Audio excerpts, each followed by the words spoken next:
Okay, never ever take phones on the bed. एक म्हणजे काय होतं, आपण जेव्हा आपला ब्रेन आपण जेव्हा अंधार करतो आणि झोपायला जातो, तो ॲटमॉस्फिअर क्रिएट करतो आणि brain register it's that it's a time to sleep. आता मला झोपायची वेळ आहे, अंधार झाला आहे आणि ब्रेन बॉडीला सिग्नल देतो, असा कनेक्शन असतो. आता त्याच्यात माझं जर मी बॅडला गेले आणि सगळं अंधार आहे बट मी मोबाईलची लाईट लावते, सो मोबाईलची लाईट ही ब्रेनवरती पोचते आणि त्याला असं वाटतं, तो कन्फ्यूज होतो की still it is a day time and that's why you don't get sleep for quiet a long time. So never take mobile phones, or even subconsciously if you want to work on your subconscious mind, अर्धा तास at least minimum, आणि अर्धा तास झोपण्यापूर्वी आणि अर्धा तास झोपून उठल्याबरोबर पहाटे गुड मॉर्निंग जगाला म्हणू नका, मोबाईल तिकडेच ठेवा आणि स्वतःला पहिली गुड मॉर्निंग म्हणा. ते खूप गरजेचं आहे. रुटीन आहे आजकालच्या तरुणांचं, उठल्या पहिल्यांदा मोबाईल बघायचा. तो बेडच्या बाजूलाच उशीलाच असतो मोबाईल, झोपताना तो सकाळी उठल्या पहिला हीच प्रॅक्टिस मला वाटतं बहुतांश आहे ना मोबाईल. असंही होतं. येस. नाही, हे तर मॅडम म्हणाल्या ते सगळे पॉईंट्स अगदी बरोबर आहे. अजून एक गोष्ट मी हायलाईट करीन की इथे ना, म्हणजे मी एका दुसऱ्या आस्पेक्टबद्दल जो ह्याला थोडंफार रिलेटेड आहे त्याच्याबद्दल बोलीन, डायरेक्टली ह्याच्याबद्दल नाही बोलणार. की स्क्रीन ॲडिक्शन नावाचा प्रकार कोविडनंतर खूप वाढलेला आहे. त्याचं मूळ कारण समजून घ्यायचं आहे की आपण इतक्या इझिली स्क्रीनला का टच करतो आणि त्याच्यापासून का दूर जायला बघत नाही. तर मी इथे एक उदाहरण देईन की कुठेतरी आपला मेंदू ठरवून देतो की मी स्क्रीनवरती इतके पोस्ट पाहिले की मला कसं वाटतं, मला बरं वाटतं. मग एखादा व्यक्ती जो सिगरेट ओढतो त्याला एक सिगरेट घेतल्यावरती कसं वाटतं, छान वाटतं म्हणून मी त्याला माहिती असतं सिगरेटचं काय दुष्परिणाम आहे, तरी तो का ओढतो पुढली सिगरेट, कारण तेव्हा मला छान वाटलं होतं आणि ते जे काय विचार किंवा ज्या कारणामुळे मी ते घेतलं ते थोडेफार तात्पुरते दूर गेले होते. तर बऱ्याचदा आपण मोबाईल ना ह्या कारणाकरता वापरतो की मला रियालिटीपासून विड्रॉ व्हायचं आहे, दूर व्हायचं आहे, तात्पुरतं मला दूर जायचं आहे. पण मग ते मोबाईलवरचे ॲप्सही असे आहेत की एकदा तुम्ही अडकले की अडकले. अगदी एक्झॅक्टली सिगरेट दारू सारखेच आहेत. ते बाय द वे मेंदूच्या सेम सेंटरला ट्रिगर करतात. आणि आता तर रोज नवीन काहीतरी आहे. ॲब्सोल्युटली. म्हणून मॅडम म्हणाला त्याप्रमाणे सेल्फ डिसिप्लिनमध्ये तुम्ही झोपायच्या 1 तास आधी मोबाईलला हात न लावता स्वतःला जर थोडं विचारून पाहिलं की ऑल्टरनेटिव्ह आहेत का. रात्री 3ला उठली तर कदाचित रात्री 3ला उठली तर बसून मी 4 वेळा लांब श्वास घेऊ शकते, 4 फेऱ्या मारू शकते, किंवा पुस्तक वाचायचं. अगदी आयपॅड सुद्धा, किंडल सुद्धा नाही वापरायचं, ते पण गॅजेट. हो, हवं तर असं पुस्तक घ्या की जे तुम्हाला माहिती आहे वाचायला लागलं की तुम्हाला ताबडतोब झोप मुद्दाम ते ठेवा उशाशी मोबाईलच्या शेजारी. असे काही काही मेजर्स स्वतः शिकले की मला वाटतं की आणि शेवटी आपले साधू संत जे पूर्वीपासून सांगून गेलेत की मनावर ज्याचा ताबा आहे त्याचा जगावरती ताबा आहे. असं पण अजून काही म्हणजे दिवसा तुम्ही काय करता त्याचंही महत्त्व आहे. दिवसा तुमचा जर का हेल्दी लाईफस्टाईलमध्ये योग्य आहार आहे, योग्य एक्सरसाइज आहे, एखादी मेडिटेशन किंवा प्राणायामशी एखादी जर का तुम्हाला आहे म्हणजे सवय आहे कोणतेही एक मेथड फॉलो करायची, तर झोपेचा रात्रीचा हा जो प्रवास आहे ना, स्पेशली हे जे रात्री उठून स्क्रीन बघणं हे बऱ्यापैकी कमी होतं. तुम्ही फिजिकली पण तेवढं दमलं पाहिजे, एक्सरसाइज हा, कारण माइंड आणि body are intimately related. Minimum at least थोड्या वेळेला वॉकिंग खूप झालं, म्हणजे जिमला जायचं असं नाही, गरज नाही आहे. हो, वॉकिंग जे एवढं फास्ट वॉकिंग करू शकतो आपण, थकायला पाहिजे बॉडीने. Yes, any movement. येस. आता हे झालंच, पण मगाशी जो मी महत्त्वाचा मुद्दा म्हणाले की कम्युनिटी म्हणून परत एक पार्ट येतो की आपण कम्युनिटीमध्ये वावरत असतो तेव्हा एक पर्सन म्हणून सुद्धा आणि कम्युनिटी म्हणून सुद्धा. आता ह्याचे 2 परत पार्ट आहेत. आपण कम्युनिटीमध्ये एक पर्सन म्हणून पण काम करतो आणि एखाद्यासाठी कम्युनिटी म्हणून सुद्धा आपला रोल असतो. तर या 2 पातळींवरती काय भूमिका असली पाहिजे, रोल असला पाहिजे? हां, तर इंडिव्हिज्युअल म्हणून जर विचार करायचं ठरवलं तर मग सगळ्यात महत्त्वाचं म्हणजे सेल्फ केअर. त्याच्याकरता आपण जसं बोललो की mind and body are related. म्हणजे मन आणि शरीर चांगलं, अगदी हेल्दी माइंड आणि हेल्दी बॉडी हे समजून घ्यावं इझिली मिळत नाही. There is no shortcut to it. त्यामुळे त्याच्यावर काम करायलाच पाहिजे पर्सनल लेवलवरती. अगदी तुम्ही काय खाता आणि काय विचार करता ह्याचंही नातं असतं. मग व्यायामालाच किंवा मग तुमचे हॉबीज, तुम्ही फावल्या वेळात काय काय करता, काहीतरी नवीन शिकत राहणं, क्रिएटिव्ह, ते महत्त्वाचं आहेच. तिसरं म्हणजे विचारांवर काम करत राहणं. आता विचारांवर काम करत राहणं म्हणजे प्रत्येक व्यक्तीच्या ना एक आपण म्हणतो प्रत्येक कम्प्युटरचा डिफॉल्ट सॉफ्टवेअर असतो तसं आपलं. काही काही व्यक्तींना इझिली भीती वाटते, काही काही व्यक्तींना इझिली राग येतो किंवा जे काय. तर मग आपल्याला आपले ट्रिगर्स माहिती हवे, त्याच्यावर कसं काम, हे सगळं आपल्याला युनिक आहे ते समजून घेणं. आणि जर आपण रेड फ्लॅग सिग्नल्स असे पाहिले तर मदत मागणं योग्य वेळी हे तितकंच महत्त्वाचं आहे. हे माझ्याकरता मी काय करायचं हे झालं. आता मी काय द्यायचं ॲज कम्युनिटीला, मी काय देऊ शकते. मी अवेअरनेस नक्कीच स्प्रेड करू शकते by participating in certain movements for awareness. मग त्या सरकारच्या असू द्या किंवा मॅडमसारखे जे NGOज आहेत जे काम करतात ते जॉईन करून असू द्या. मी स्टुडंट्सना सांगेन, स्टुडंट्स आज रील्स वगैरे तुम्ही सगळे बनवता, त्याला काहीही पैसे लागत नाही. 100 रील्स तुम्ही बनवत असाल महिन्यातनं, स्वतःच्या बीचवर गेलो किंवा कुठेतरी एखादी रील या अवेअरनेस करता लोकांकरता बनवा असं मी म्हणेन. काहीच पैसे लागत नाही ते करायला. दुसरं, actually initiating a particular discussion in your school. एखादा फ्री पिरियड असेल, मुलं असतील तर बोलणं की काय रे तुला त्या दिवशी जर का असं कोणी म्हटलं तू कसा रिस्पॉन्ड करशील किंवा काहीतरी असे सिनॅरिओज नॅक्ट असं काहीतरी करणं. मग शाळेमध्येच तुम्ही कॉम्पिटिशन्स ठेवणं हे स्कूलमध्ये झालं. वर्कप्लेसचं आपण बोललोच की काय काय करता येईल ते आपण. मग त्या व्यक्तीने घराच्या सोसायटीमध्ये वगैरे असे काही कार्यक्रम ठेवणं हे सगळे आले. आजूबाजूला कोणी जर का एखादा डिस्ट्रेसमध्ये दिसतो आहे तर मग त्याच्याशी बोलणं आणि विचारणं. मग ते आपल्या कंपनीत असू दे किंवा घरचे असू दे किंवा कोणालाही एक पेशंट इयर देणं हे तितकंच प्रेशस आहे हे मी म्हणेन. आणि शेवटचं म्हणजे सामाजिक पातळीवर म्हणजे माझ्या आजूबाजूचे वगैरे वगैरे या कॉजमध्ये पार्टिसिपेट होण्याचं अजून एक कारण म्हणजे तुम्ही फायनान्शियली सुद्धा देऊ शकता. You can give your time, money, energy, काहीही दिलं तरी कमी आहेच. कारण अजून एक महत्त्वाचा मुद्दा मी सांगेन, आपल्या देशामध्ये जी काय पॉप्युलेशन आहे फक्त काहीतरी लाख पॉप्युलेशनला 3च सायकॅट्रिस्ट आहे आणि एखादाच सायकॉलॉजिस्ट आहे. त्यामुळे फक्त आमच्यावरती हे काम सोपवणं म्हणजे योग्य राहणार नाही. पब्लिकनी पार्टिसिपेट केलंच पाहिजे मेंटल हेल्थशी स्ट्रगल फाईट करायचं आहे. तुमचं काय म्हणणं आहे याच्याबद्दल? जसं इंडिव्हिज्युअल लेवलवरती जसं डॉक्टरनी सांगितलं, पण I would add to it की it's okay not to be okay. म्हणजे अर्थ काय की कधी कधी मला निराशा येईल, I feel like giving up, that's natural. But तर तो कंटिन्यू राहतो थॉट, तर त्याच्याबद्दल बोला. ओके. सो आता जसं डॉक्टरने सांगितलं की यूथला सांगायचं की यू मेक रील्स, तसं माझ्या संस्थे थ्रू आम्ही आता प्रयत्न करतो आहे की आम्ही एव्हरी 15 दिवसात एक रील करतो आहे. आम्ही सुरुवात मेंटल हेल्थ, जनरल मेंटल हेल्थवरती केली की it's okay not to be okay, but it's not okay to hide your feelings. So लपवून ठेवू नका, आतल्या आत ठेवू नका. सो आम्ही एक असा मुद्दा काढून रील्स करणार आहोत ज्याच्या माध्यमातून ॲटलिस्ट गोवाचा क्राऊड फुल आपण कव्हर करू शकतो. कारण आम्ही मोस्टली ते कोकणीत करणार आहोत, मेजॉरिटी गोव्यात कोकणी समजते.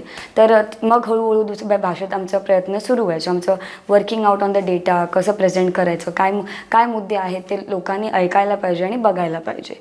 सो आपल्या इंडिव्हिज्युअलिटीवरती जर असे खूपशे गोव्यात आता आहेत कलाकार जे रील्स करतात आणि जे फेमस आहेत, त्यांचे रील्स खूपकडे जात आहेत, त्यांनी पण प्रयत्न करायचा की असे मुद्दे घेऊन सुसाईडवरती, डिप्रेशनवरती, मेंटल हेल्थवरती बोला आणि त्याच्यावरती अवेअरनेस करा. सो कोणाला जर आता शहरात माहिती असतं, गावात माहिती नाही आहे. आता पूर्वीच्या काळी पण मेंटल हेल्थ, सायकॉलॉजिकल प्रॉब्लेम्स हे अवेअर नव्हते लोक. त्याला आयदर वेडेपणा म्हणायचे काहीतरी, नाहीतर काहीतरी कोणी करून घातलं आहे, हाच स्टिग्मा हा होता. हळूहळू आता गावात पण पसरलं की असं काहीतरी प्रकार असतो आणि ते बोलायला पाहिजे. सो अशामुळे तो अवेअरनेस वाढेल आपण इंडिव्हिज्युअल लेवलवरती. आणि जर कधी मला असं वाटलं की माझी मैत्रीण आहे अपसेट, तर तिला रेफर करणं किंवा तिला राईट ऑर्गनायझेशनमध्ये कनेक्ट करणं हे खूप गरजेचं आहे. कॉलेजमध्ये आपण खूप करू शकतो. ओके.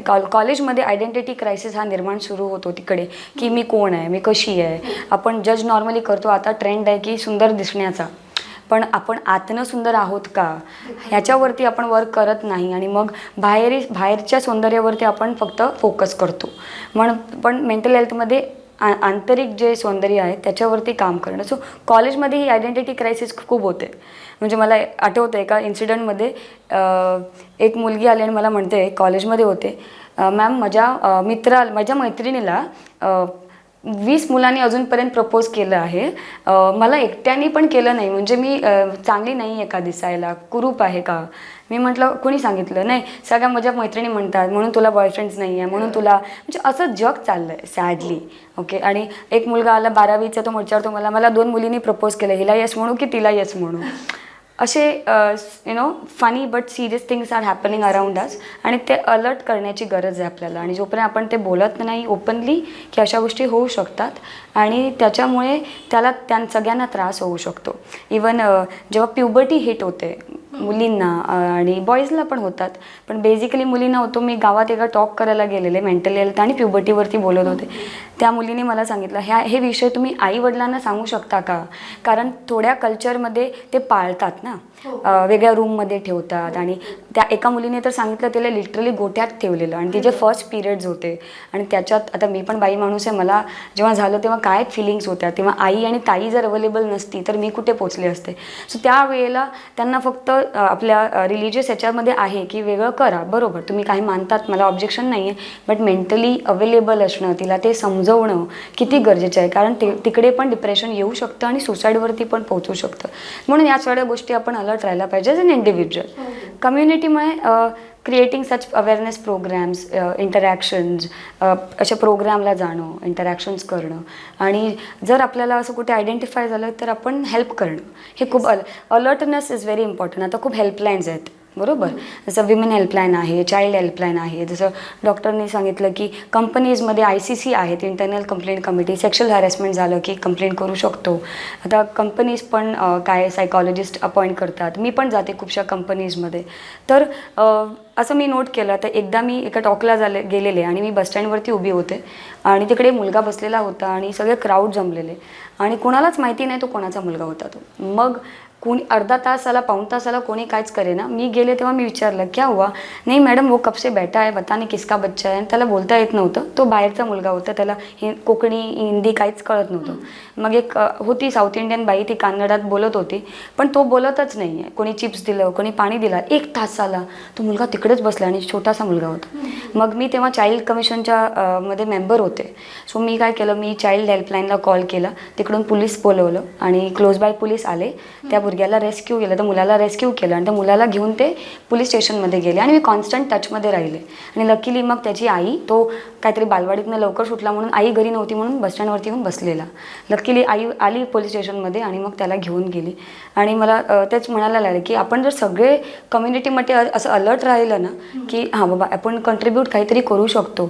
आणि जेव्हा मला कळलं की ती आईला तो मुलगा मिळाला, मला खूप समाधान झालं की at least he went in the right hands. कारण मला पोलिसने सांगितलं नाही तर त्याचा कसा उपयोग झाला असता आणि कुठे तो पोचला असता बिचारा हे माहिती नाही. सो असं जर आपण अलर्ट राहिलो तर खूप चांगल्या गोष्टी होऊ शकतात. आणि इव्हन इमॅजिन त्याचं काय झालं असतं. येस, सायकोलॉजिस्ट म्हणूनही आणि सायकेट्रिस्ट म्हणूनही तुम्ही एखाद्याशी जेव्हा इमोशनली डील करत असता, म्हणजे इमोशन्सशी एखाद्याच्या डील करत असता, तेव्हा ते तुमच्याही इमोशनवरती अफेक्ट करत असतं. सो काय चॅलेंजेस येतात इमोशनली या सगळ्या प्रोसेसमध्ये तुम्ही जेव्हा अशा केसेस हँडल करता तेव्हा? हां, तर मी एक सांगू शकते की मेडिकल जेव्हा मी घेतलं की सायकॅट्री, आता आमच्या मेडिकलच्या बऱ्याच वेगळ्या ब्रांचेस असतात, सर्जरी, गायनेकॉलॉजी, पीडियाट्रिक्स, मेडिसिन. तर मला वाटलं होतं की बाकीचे ब्रांचेस सायकॅट्रीमध्ये जरा कमी काम राहील, त्या मनाने आराम आहे चल. पण जोपर्यंत मी पेशंट पाहिले नाही तोपर्यंत मला असं कधीच वाटलं नव्हतं की ऐकणं, listening can be so tiring. आणि मग आम्हालाच असं आहे, म्हणजे आम्ही ॲटलिस्ट सायकॅट्रिस्ट म्हणून चल ठीक आहे थोडा वेळ ऐकायचं, मग काहीतरी गोळ्या द्यायचा, पेशंटला बाय बाय म्हणायचं. ह्यांना तर ती पण प्रोव्हिजन नाही आहे. तर तसं मला तरी वाटतं की म्हणजे those energies they definitely take a toll on your, म्हणजे कुठेतरी. आणि त्यामुळे आमची मेंटल हेल्थ जपणं हे अतिशय महत्त्वाचं आहे, नाहीतर आम्ही आमच्या खुर्चीच्या दुसऱ्या साईडला बसू. हां, म्हणून मी एक गोष्ट अतिशय व्यवस्थित पाळते, ते म्हणजे जेव्हा माझे ब्रेक आहे तेव्हा मी ब्रेक राहू देते. शनिवार रविवार म्हणजे एका हिरा आणि सोन्यासारखे असतात मला. मग तेव्हा ब्रेक घ्यायचा, आपलं जे काय सेल्फ वर्क जे काय करायचं आहे ते त्यावेळेत करायचं, हॉबीजना वेळ देणं, नेचर हे मला भयंकर आवडतं ते केलंच पाहिजे. डाएटकडे लक्ष, व्यायामाकडे लक्ष, आणि माझं जे काय मेडिटेशनचं रुटीन आहे दॅट हॅज टू हॅपन. माझं फ्रेंड्स किंवा हे इक्वली महत्त्वाचं आहे. So that has to be taken care of. आणि ऑफकोर्स ते दिसतं समोरच्यालाही की if you are in a distress state, पेशंटसुद्धा ते ओळखतो. त्यामुळे चॅलेंज आहे नक्कीच, पण आफ्टर ऑल आमचेही वाईट दिवस येतात. म्हणजे असंही एक दिवस झाला आहे की मी स्वतः मला डिप्रेशनचे विचार येत होते आणि समोर पेशंट डिप्रेशनचा बसला आहे. सो ते स्ट्रगल करून मला हँडल, हे सोपं नसतं, अवघड असतं. पण जसं की आहे की तुम्हाला मनापासून समोरच्याला जर मदत करायची आहे ना, तर तेही जमतं समोर. खरंच I will agree to that point. कारण finally even we are women. मी सांगते म्हणजे कधी कधी असं होतं ना, अरे जेव्हा मी शिकले आणि जेव्हा असं काय व्हायचं आणि I was a pampered child, म्हणजे मी लहान होते बहिणीपेक्षा, सो सध्या नेहमी मला लाड वगैरे ते मिळायचे. सो मग जेव्हा असं प्रॉब्लेम्स आले, हे तू सायकॉलॉजिस्ट आहे, तू नाही असं गिवअप करायचं, तू हे आहे, तू नाही असं करायचं. म्हटलं अरे पण माणूस आहे मी. सो आता इवन आता 14 वर्ष झाली प्रॅक्टिस करते, काय करते, पण कधीतरी आपण पण थकतो. Okay, even mental health professional जे मला ऐकतात त्यांना सांगायचं मला की इट्स ओके, तुम्ही पण थकणार, मी पण थकते. मी पण वर्षातून एकदा माझ्या प्रोफेसरकडे जाऊन माझी मेंटली सगळं क्लीन करते. हां, आणि जे डॉक्टर्सने सांगितलं मेडिटेशन हा रेग्युलर प्रोसेस असतो माझ्या आयुष्यात. ग्रॅटिट्यूड डायरी मी लिहिते, मी डायरी रायटिंग खूप करते. मला नेचर आवडतो, डॉक्टर सांगितलं. इवन प्लांट्सकडे मी बोलते, प्राण्यांकडे मी बोलते. सो आणि मला काय छंद आहेत म्हणजे other than social work also is a very stressful task. पण त्याच्यानंतर I am a very family person. So मला माझ्या मुलीला वेळ देणं. आता हे झालं, कार्यक्रम झाल्यानंतर मला माझ्या मुलीला घेऊन जिम्नॅस्टिक क्लासला जायचं आणि मी 1.5 तास फक्त तिला देते, तो 1.5 तास तिला अवेलेबल राहते, तेव्हा मी काहीही करत नाही. सो अशा थोड्या गोष्टी. असं विकेंड्स आला की आता पूर्वी मी गाडी नाही चालवायची, आता चालवायला लागले फायनली. सो मी गाडी जस्ट घेते, माझ्या मुलीला टाकते गाडीत आणि चालले माझ्या बहिणीकडे मडगावला किंवा आई वडिलांकडे डिचोलीला आणि एन्जॉय करते. म्हणजे तेवढं पण स्वतःसाठी ब्रेक घेणं गरजेचं आहे. म्हणजे that is very required to do.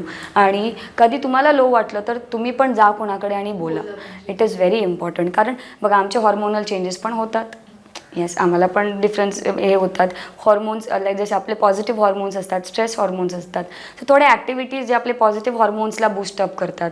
Okay, there is dopamine, there is serotonin. हे हॉर्मोन्स कसे बूस्ट करायचे, छोट्या छोट्या टास्क करायचे. आता मला शाळेत असताना मी तबला शिकायचे आणि त्याच्यानंतर ब्रेक पडला आणि मग करिअर, मग लग्न, मूल, जमलंच नाही. पण मी आता जिद्द धरली की मला ते करायचंच आहे. मी हट्ट धरलाच तो. आणि लकीली माझा नेबर, माझा बालमित्र आहे, त्याला पण शिकायचं होतं आणि त्याच्या छोट्या मुलीला पण. सो तो आती म्हणाले आतू आपण तबला आणूया. त्याच्या बड्डेला त्यांनी तबला आणला आणि आम्ही तिघी बसून आता महिना झाला आम्ही तबला शिकायला सुरुवात केली आहे. सो मुलीला पेटीला घातलं, मी तबला शिकते. सो सगळं आमचं छान मस्त म्युझिकल हे संध्याकाळी चालू असतं. आणि music therapy is the best therapy that you can do. आणि म्हणून मी विचार केला की मला तबला परत शिकायचं आहे. And I remember all boys used to learn tabla. I was the only girl used to use tabla. But it's amazing. स्वतःसाठी जगा. Whatever it is, live for yourself. That is very important. Yes, thank you so much तुम्हा दोघींचं सुद्धा. तर तुम्हाला जर असे काही विचार येत असतील तर त्याच्यापासून दूर राहण्यासाठी खूप मार्ग आहेत. आपल्या आजूबाजूला बरीच माणसं आहेत ज्यांच्याशी आपण बोलू शकतो. मी कसं बोलू, मी का बोलू, कुणाशी बोलू, असे प्रश्न आत्ता येण्यासारखी गरज म्हणजे शक्यताच नाही आहे. कारण आपल्याकडे खूप माध्यम आहेत. त्या सगळ्या माध्यमांचा वापर करून आपण आपल्या प्रॉब्लेम्सवरती ओव्हरकम करू शकतो आणि चांगलं आयुष्य जगू शकतो. ॲज अ प्रोफेशनल म्हणून सुद्धा सायकोलॉजिस्ट किंवा सायकॅट्रिस्ट हे सुद्धा माणूस आहेत आणि तुम्हीसुद्धा लोकांशी बोललं पाहिजे असं त्यांनीच सांगितलेलं आहे. सो पर्सन म्हणून स्वतःवरती प्रेम असणं, त्याच्यामुळे हे नेहमी लक्षात ठेवा की माझ्यावर प्रेम असेल तरच लोक माझ्यावरती प्रेम करतील. आणि तुम्ही जेव्हा प्रेम कराल स्वतःवरती तेव्हा तुम्ही चांगल्या गोष्टी करू शकाल.